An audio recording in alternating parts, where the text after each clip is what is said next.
Hey everyone and welcome to Geeksvana. My name is Sean.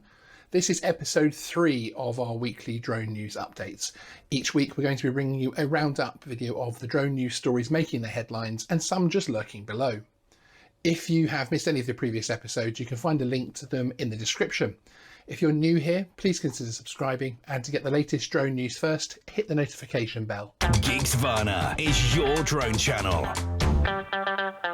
In today's video, we're covering these stories, so let's get straight to it. Up first, and before it even starts, drone delivery aircraft might have some competition from its unmanned ground-bound cousins, with company Neuro gaining permissions to test their second-generation R2 delivery vehicle, which runs without a driver on board. The tests will happen in Houston, Texas, and it represents the first exemption to a ruling requiring vehicles to have controls for human operators. As we are aware, with a system like Tesla, the rules until now have required there be a driver capable of taking over at a moment's notice. But in a statement, the US Transport Secretary Elaine Chao said that given the vehicle's top speed is limited to 25 miles per hour, these requirements no longer make sense. The Department of Transport will also be enforcing a greater oversight of the special tests to ensure safety. The R2 itself has an egg-shaped frame and 2 temperature-controlled compartments for deliveries. Doors raise up to reveal the items once a code has been entered by the recipient. The R2 uses radar, thermal imaging and 360-degree cameras to direct its movement. In the tests, deliveries will be made on behalf of Domino's Pizza, supermarket chain Kroger and Walmart.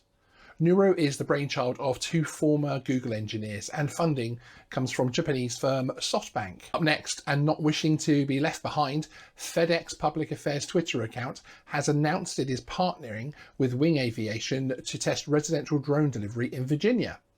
Back in October 2019, FedEx successfully completed their very first delivery to a residence in Christiansburg.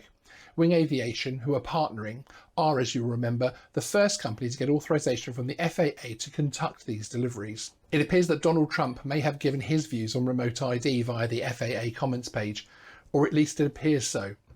There have actually been 3 submissions so far, which claim to be from Donald Trump, although there is no way of verifying if any of these are the main man himself, of course. By now, we are all aware that the deadline for getting your comments into the FAA regarding their proposals for remote ID is the 2nd of March. If you haven't already, get your comments in now. Next, and there appears to be a widening gap between those in the US who feel Chinese drones are a security risk.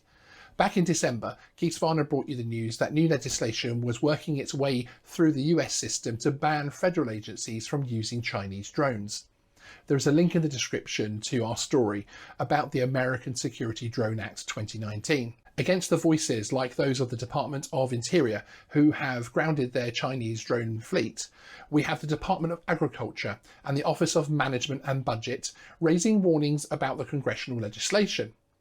For example, the Agricultural Department, which uses drones to survey farmland, said in a letter obtained by the New York Times it could limit the ability to carry out our mission-crucial work. The Budget Office also said it opposed the existing proposed ban in a memo first brought to light by Politico.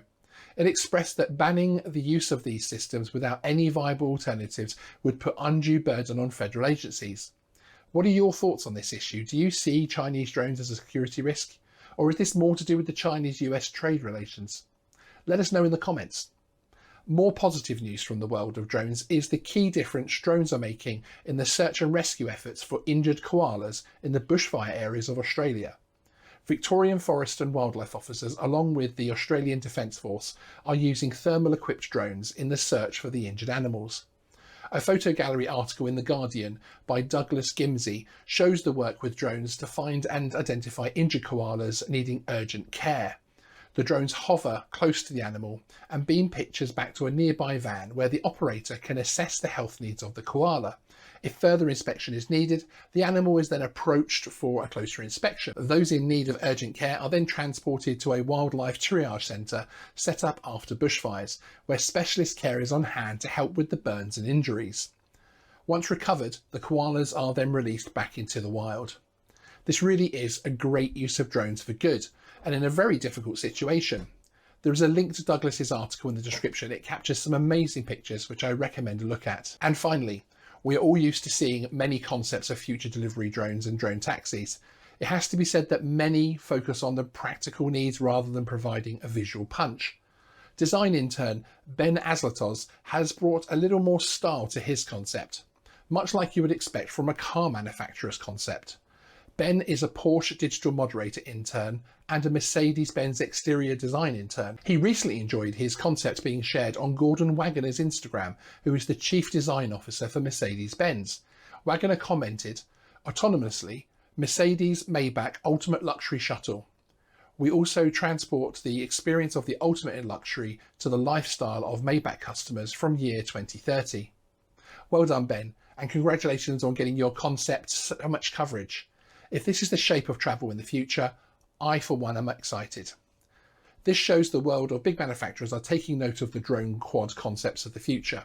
Could we be entering the era of the Jetsons? Let me know in the comments your thoughts on today's stories. We really do enjoy your interactions. And if you would like the opportunity to get more involved with Geeksvana, we have now opened our Patreon. There is a link in the description to find out more about the tiers, which start at $3 per month.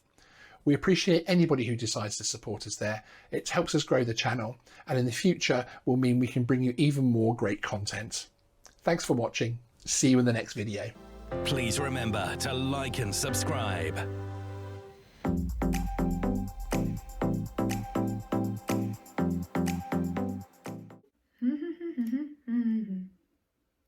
All right, you're still here. No in the seat.